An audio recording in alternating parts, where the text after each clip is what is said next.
Let's continue with the chapter number 7, mineral and energy resources.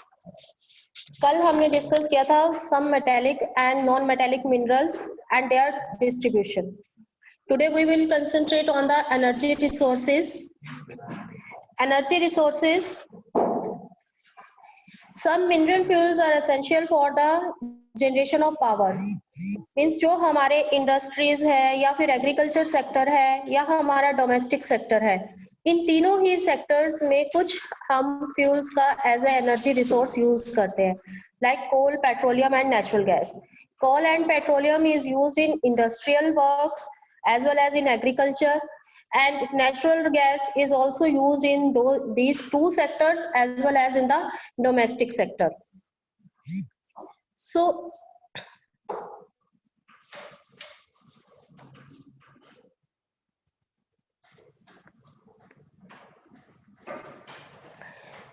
these are known as the conventional sources of energy because from the historic times we are using these three sources like coal, petroleum and natural gas as the energy resources.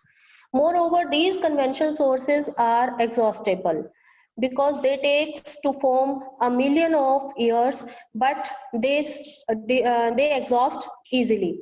So these are known as exhaustible resources. Now one by one we will concentrate on the distribution of these resources. First is coal. Coal, कोयला जिसको आप कहते हैं, that is very important mineral. It is mainly used in generation of thermal power and smelting of iron ore. Iron ore means iron and steel industry में जब iron ore को smelt किया जाता है, उसमें से impurities अलग की जाती है, तो furnaces में हम coal का use करते हैं. So coal is a very important raw material for the iron and steel industry, and in the thermal power stations we used it to generate electricity. So coal is very important energy resource from the ancient times. Also in the domestic purpose, जब gas नहीं थी तब हम कोल का ही use करते थे, किसके लिए? फायरवुड के रूप में, ठीक है, गैस चूल्हा जलाने के लिए. कोल जो है वो हमें एजेस वाइज 2 जियोलॉजिकल एजेस के रूप में मिलता है, that is Gondwana and second is tertiary deposits. मैंने आपको बताया था कि एजेस कि जितना टाइम कोई भी लिविंग थिंग्स के रिमेन्स अर्थ के अंदर रहते हैं, दबे रहते हैं, उतना ही पुराना वो कोल होता जाता है और उतनी ही उसकी सुपीरियरिटी भी इंक्रीज होती जाती है.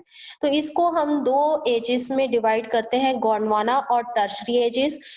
गोंडवाना कोल जो है that is which is more than 50 million years एगो, जिसे अर्थ में 50 मिलियन ईयर्स एगो से ज्यादा का टाइम हो गया, उस कोल को हम गोंडवाना डिपॉजिट्स के नाम से जानते हैं. And tertiary coals which is deposited less than 50 million years ago. So सबसे पहले हम देखेंगे कि जो इंडिया है यहाँ पर 80% कोल डिपॉजिट मिलते हैं हमें बिटुमिन्स टाइप के. कोल्स की वैरायटी है, उसमें कार्बन कंटेंट कितना होता है उसके अकॉर्डिंग हम कोल को डिफरेंट वैरायटीज में डिवाइड करते हैं. तो यहाँ पर हमें बिटुमिन्स कोयल मिलता है, एक एंथ्रेसाइट कोल होता है. तो ये जो कोल की वैरायटी है इसमें से हमें 80% बिटुमिन्स कोल मिलता है, जो कि नॉन कुकिंग ग्रेड का कोल है. सबसे पहले हम इसका डिस्ट्रीब्यूशन भी आप 2 टाइप से ही करेंगे, गोंडवाना कोल और दूसरा टर्शरी कोल. गोंडवाना कोल के डिपॉजिट्स हमें कहाँ मिलते हैं? जैसा मैंने आपको बताया था कि इंडिया का जो पेनिनसुलर रीजन है that is the oldest land mass. उसकी एज जो है वो ज्यादा है, यानी नियर अबाउट 250 मिलियन ईयर्स एगो उसकी फॉर्मेशन हुई थी. तो यहाँ पर इस एरिया में हमें गोंडवाना कोल डिपॉजिट्स मिलते हैं. So mainly Gondwana coal deposits are located in Damodar Valley. They lie in Jharkhand, Bengal, coal belt, and the important coal fields in this region are Raniganj, Jharia, Bokaro, गिरधी, Kanpur. ये हमारे कोल डिपॉजिट्स के इम्पोर्टेंट जो है सेक्टर है. इसको आप नीचे जो है आप अपने मैप में भी देख सकते हो, कोल डिपॉजिट्स आपको कहाँ मिल रहा है. लोकेशन देखिए मैप में, बोकारो, झरिया, रानीगंज, ये सारा जो है एरिया कोल डिपॉजिट एरिया है. इसके अलावा जो है हमें कोल डिपॉजिट्स मिलते हैं। झरिया जो है that is the largest coal field followed by Raniganj. Mahanadi, Son और गोदावरी रिवर्स वैलीज में भी हमें गोंडवाना कोल डिपॉजिट्स मिलते हैं।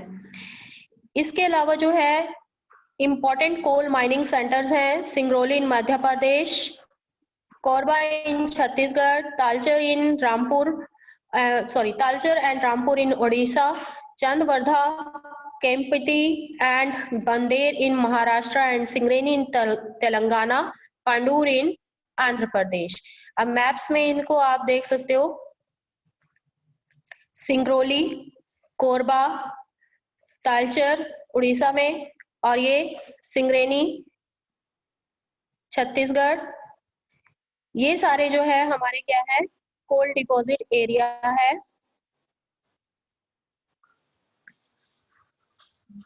जहां पर हमें गोंडवाना कोल डिपॉजिट्स मिलते हैं। Now come to the tertiary coal deposits. Tertiary coals occurs in Assam, Arunachal Pradesh, Meghalaya and Nagaland, and it is extracted from Dharnagiri, Cherrapunji, Melong and Langrin। ये जो है यहाँ के main tertiary coal deposit area है। Now come to the next, petroleum. Crude petroleum consists of hydrocarbons, liquid and gaseous states varying in chemical composition, color and specific gravity। जो कोल deposits petroleum जो है हमें क्रूड ऑयल के form में मिलता है। Crude oil का मतलब क्या है कि जब हम इसको एक्सट्रैक्ट करते हैं तो इसमें बहुत सारी इम्प्योरिटीज होती है, और जब हम इसे रिफाइन करते हैं to extract the petroleum,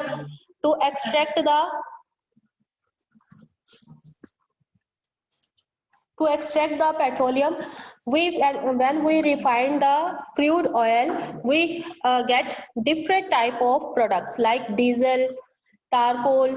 These are the byproducts of crude oil, and it is used as fertilizer, synthetic rubber, synthetic fiber, machines, Vaseline, lubricants, wax, soaps and cosmetics। ये सारे प्रोडक्ट जो है हमें क्रूड ऑयल से मिलते हैं, जिनको हम क्या कहते हैं, इनका बाय प्रोडक्ट्स कहते हैं इनके। क्रूड पेट्रोलियम जो है सेडिमेंट्री रॉक्स में हमें इसकी फॉर्मेशन मिलती है। इसका जो एक्सट्रैक्शन है और एक्सप्लोरेशन और प्रोडक्शन है वो स्टार्ट हुआ जब oil and natural gas commission was set up in 1956। सबसे पहले क्रूड ऑयल प्रोडक्शन जो है असम में डिगबोई में सेटअप किया गया इन 1956, लेकिन रिसेंट ईयर्स में Western and eastern parts of the country are also the major production center of petroleum। Assam में इसके मेन सेंटर्स हैं, right down, Digboi, Naharkatia, Moran are important oil producing areas। Gujarat में अंकलेश्वर, कलोल, महसाना, नवागाम, कोसांबा, ये इसके इंपॉर्टेंट सेंटर है। असम के बाद मुंबई हाई में इसका प्रोडक्शन शुरू हुआ जब इसे डिस्कवर किया गया 1973 में, और प्रोडक्शन स्टार्ट हुआ वहां पर 1976 में। इसके साथ नेचुरल गैस जो है उसकी ऑकरेंस मिलती है हमें, जहां पर भी पेट्रोलियम प्रोडक्ट मिलते हैं उसके ऊपर हमें नेचुरल गैस की ऑकरेंस मिलती है, बट नेचुरल गैस के डिपॉजिट्स हमें सेपरेटली भी मिलते हैं। तो मेनली जो नेचुरल गैस डिपॉजिट्स है वो हमें मिलते हैं कृष्णा, गोदावरी एंड कावेरी बेसिन्स में।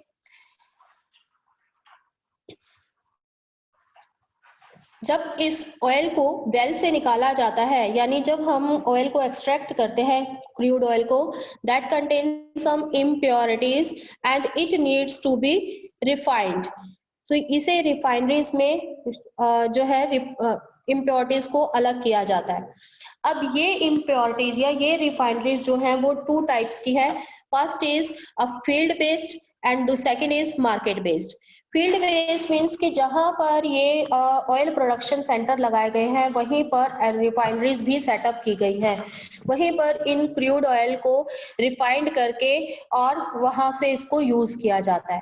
मार्केट बेस्ड मीन्स जैसे कि इसका एग्जांपल आपको दिया बरौनी, बरौनी में क्या किया जाता है, क्रूड ऑयल को लाया जाता है, फिर उसको रिफाइन करके डिफरेंट इंडस्ट्रियल सेक्टर्स में वहां से उसको रिफाइन करके भेजा जाता है।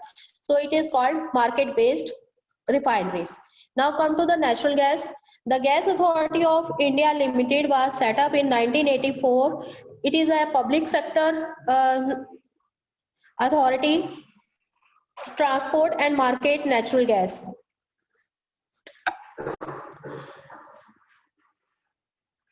अभी जैसे मैंने आपको बताया कि नेचुरल गैस के रिजर्व्स हमें पेट्रोलियम के साथ साथ मिलते हैं, लेकिन कुछ exclusive reserves have been located along the eastern coast as well as Tripura, Rajasthan and offshore wells in Gujarat and Maharashtra also found the natural gas deposits.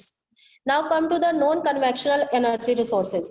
Students अभी आपने देखा जितने भी हमने रिसोर्सेज किए, चाहे वो हमारे मेटालिक थे, नॉन मेटालिक या energy resources, they are exhaustible, जल्दी ही एग्जॉस्टेबल हो जाएंगे। उसके बाद हम लोग क्या करेंगे, हम अपनी ग्रोथ तो नहीं रोक सकते, इसके लिए हम क्या करते हैं, एक ऐसे वेज हमने ढूंढे जिससे कि हम इन एनर्जी रिसोर्सेज को सेव कर सके। सस्टेनेबल मैनर में यूज करना एक अनदर वे है, लेकिन इनको सेव करना जो है वो हमारे लिए बहुत ही ज्यादा जरूरी है for the future development. So some non-conventional energy resources like solar, wind energy, nuclear energy, thermal energy, tidal energy, these are the new ways of energy resources which can preserve the conventional sources of energy. So now we will concentrate on these non-conventional energy resources. First is nuclear energy resources. Nuclear energy resources जो है उसका भी कुछ time से ही हमने इसको use करना शुरू किया। जब भी न्यूक्लियर एक्सप्लोजन किया जाता है तो उससे बहुत सारी एनर्जी रिलीज होती है और उस एनर्जी को हम किसमें अपने जो है एनर्जी रिसोर्सेज के रूप में यूज कर सकते हैं। न्यूक्लियर एनर्जी में दो मेन जो है कंटेंट उनका यूज किया जाता है, uranium and thorium.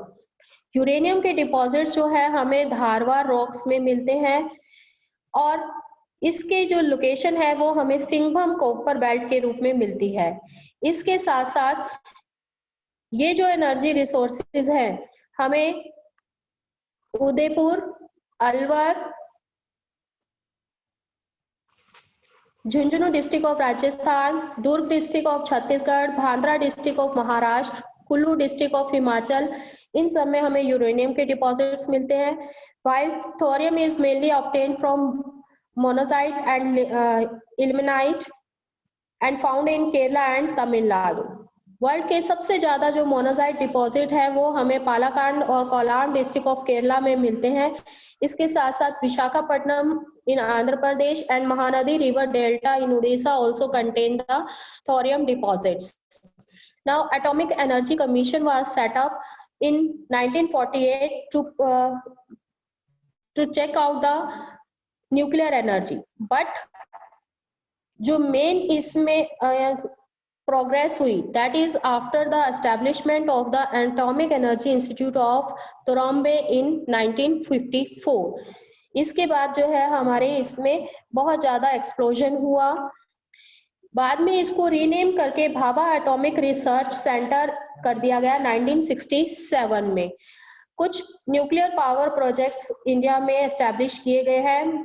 The main region are Tarapur, Rawatbhata near Kota Rajasthan, Kalpakkam, Narora, Kaiga और Kakrapar in Gujarat. These are the main centre of nuclear atomic energy. अब इन सबको आपने मैप पे शो करना है, मैप आएगा आपका, इसमें आपने न्यूक्लियर एनर्जी सेंटर्स ये शो करने हैं। नेक्स्ट आता है आपका सोलर एनर्जी। जब सन रेज जो है, सन रेज अर्थ पर जो सन है that is the greatest source of energy. अब इस सोर्स ऑफ एनर्जी को हम सोलर एनर्जी कहते हैं। इस एनर्जी का यूज हम इलेक्ट्रिसिटी में भी करते हैं, डोमेस्टिक वर्क्स में भी कर सकते हैं और इंडस्ट्रियल वर्क्स में भी कर सकते हैं। क्या होता है कि एक सोलर पैनल लगाया जाता है जिसपे फोटोवोल्टिक सेल्स होते हैं। जब सन रेज इन फोटोवोल्टिक सेल्स पर पड़ती है तो ये सन रेज को किस में कन्वर्ट कर देते हैं, एनर्जी में कन्वर्ट कर देते हैं।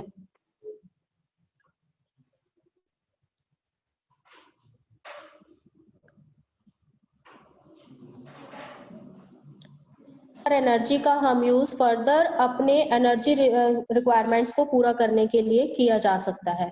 Solar energy is 7% more effective than coal or oil based plants and 10% more effective than the nuclear plants, and it is generally used in appliances like heater, crop dryers, cookers, etc.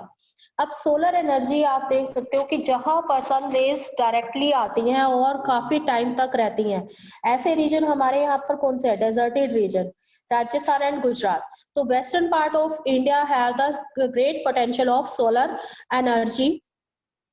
Now come to the wind energy.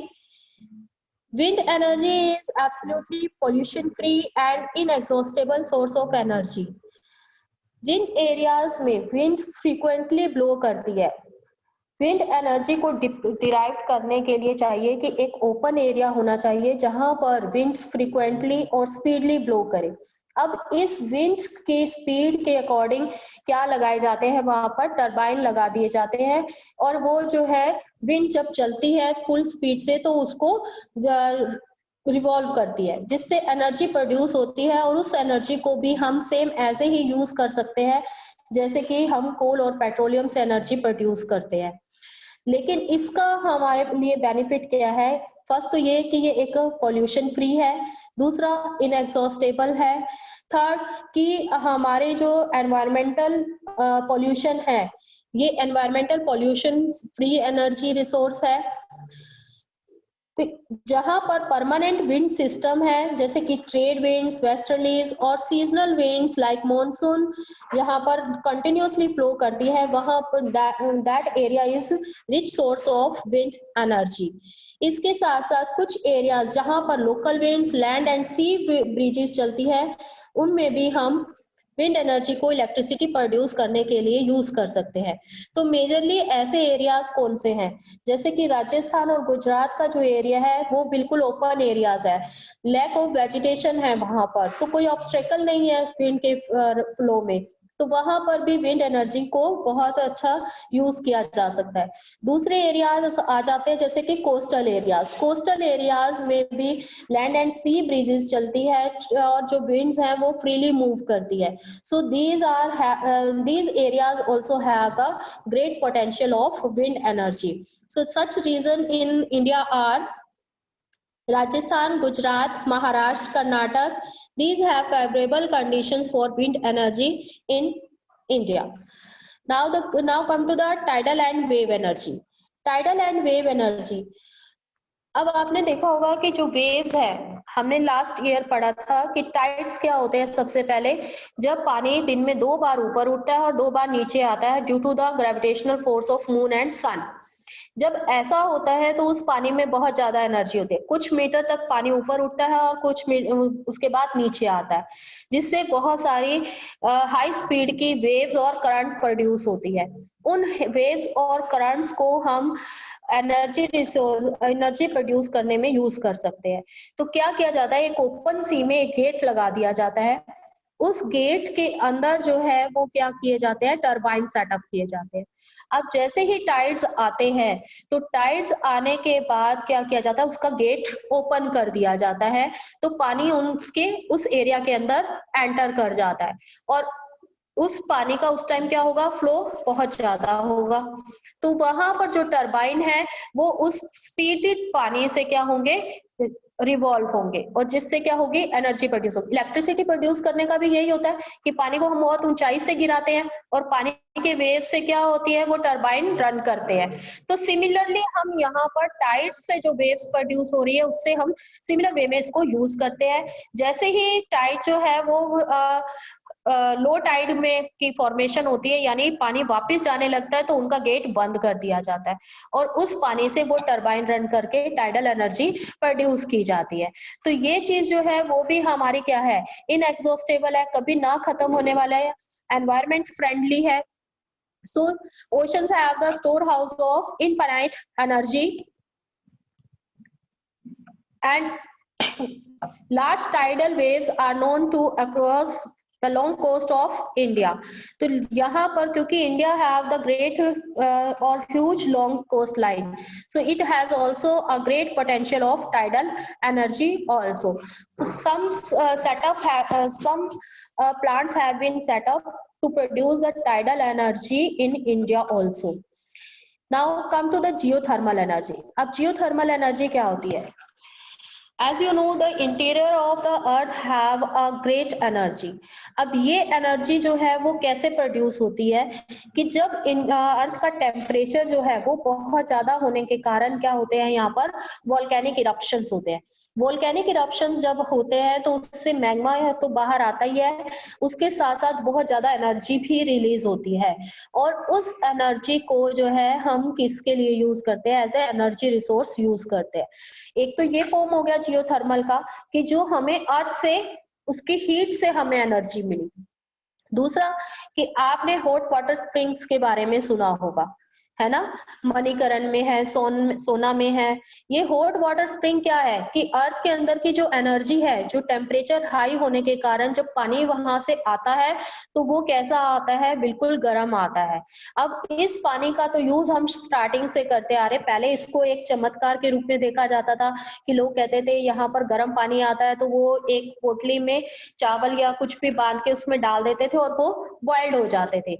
आजकल भी इस तरीके की चीजें जो है वहां पर यूज की जाती है, लेकिन अब ये चीजें जो है लार्ज स्केल पर की गई है। इन जगह पर ये प्लांट लगाए गए हैं और इन हॉट वाटर स्प्रिंग्स या वेल्स और इस जियोथर्मल एनर्जी जो वोल्केनिक इरप्शन के दौरान प्रोड्यूस होती है उसका as a energy resource use किया जाने लगा है।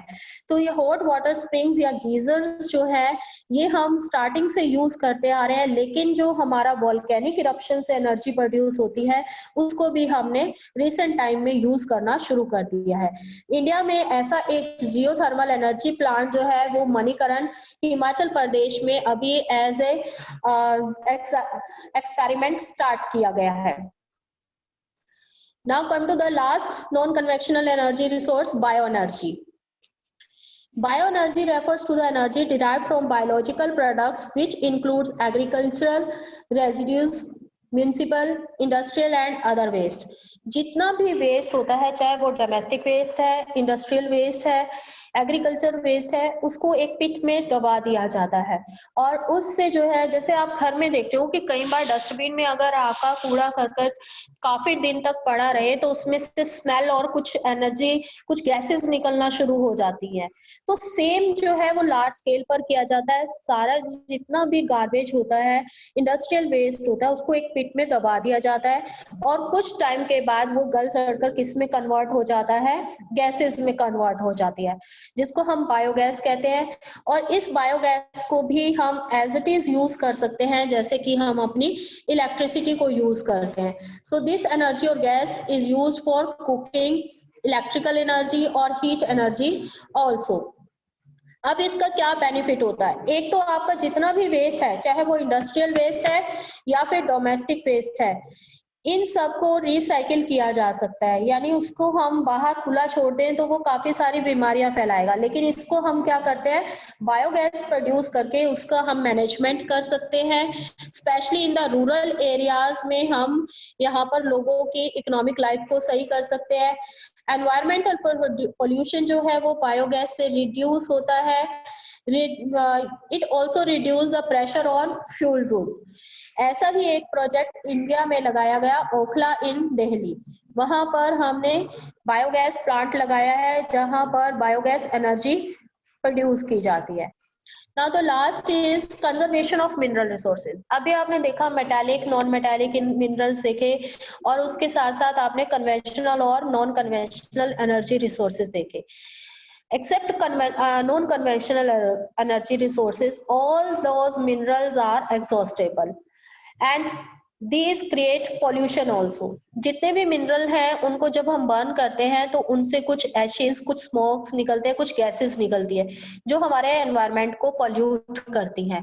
तो दूसरी चीज कि जो हमारे मिनरल्स हैं दैट आर एग्जॉस्टेबल, एक ना एक दिन खत्म हो जाएंगे, उसके बाद हम क्या करेंगे? तो इसके लिए जरूरी है कि हाँ मिनरल्स को कंजर्व किया जाए।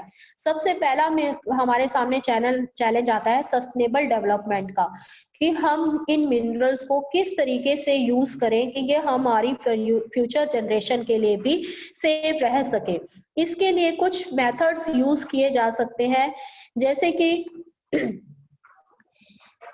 सबसे पहले हम यूज करते हैं कि इनके जो अल्टरनेटिव एनर्जी रिसोर्सेज हैं, जैसे कि solar power, wind, wave, geothermal energy, चूंकि इन एग्जॉस्टेबल रिसोर्सेज है उनको हम इनके प्लेस पर ज्यादा से ज्यादा यूज करें।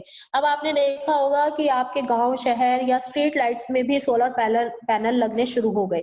मोस्टली आपके स्कूल में भी अभी इवन की सोलर पैनल लगा हुआ है जहां से इलेक्ट्रिसिटी जो है जनरेट की जाती है स्कूल के लिए। तो ये सारे क्या है, एनवायरमेंट फ्रेंडली भी है और इलेक्ट्रिसिटी को भी सेव करते हैं। तो ऐसे रिसोर्सेज को हमें इनके जगह पर यूज करना चाहिए।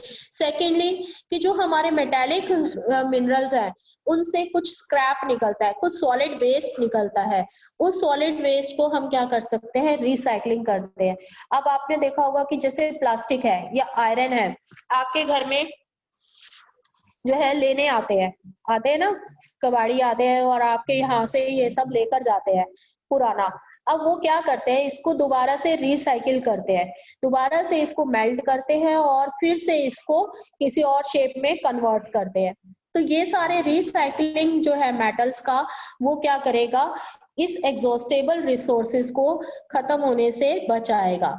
इसी तरीके से हमारे कॉपर, लेड, जिंक, इन सब रिसोर्सेज को हम रिसाइकलिंग के थ्रू सेव कर सकते हैं।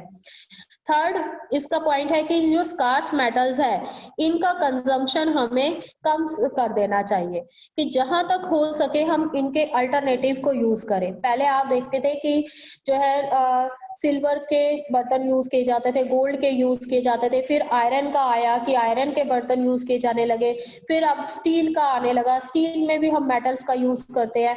अब उसका प्लेस ले लिया प्लास्टिक ने, अब हम प्लास्टिक के बर्तन यूज करने लगे। और कुछ कंट्रीज ऐसी हैं जहां पर पाम लीव्स और ये सारे जो एनवायरमेंट फ्रेंडली मटेरियल है उनसे अब ये बर्तन बनाए जाने लगे हैं। तो इट मीन्स कि हम लोग क्या कर सकते हैं कि ऐसे स्कार्स मेटल्स का कंजम्पशन रिड्यूस कर सकते हैं।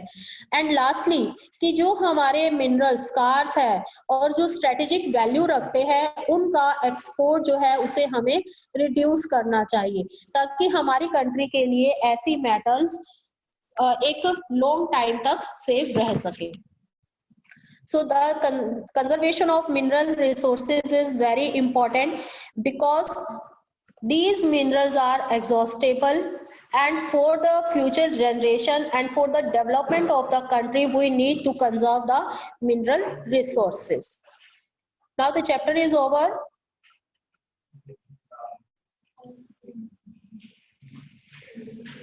Okay, if you have any confusion or doubt you can ask now.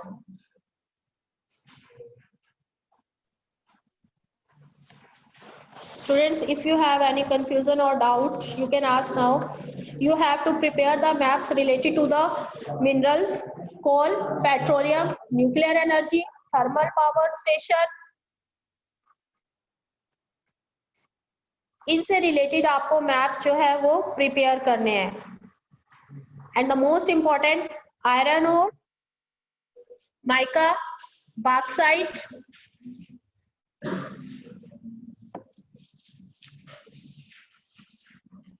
इनसे रिलेटेड जो भी हमने डिस्ट्रीब्यूशन पढ़ा, रीजन्स पढ़े, वो सारे आप अपने मैप में शो करेंगे। क्लियर? चलिए।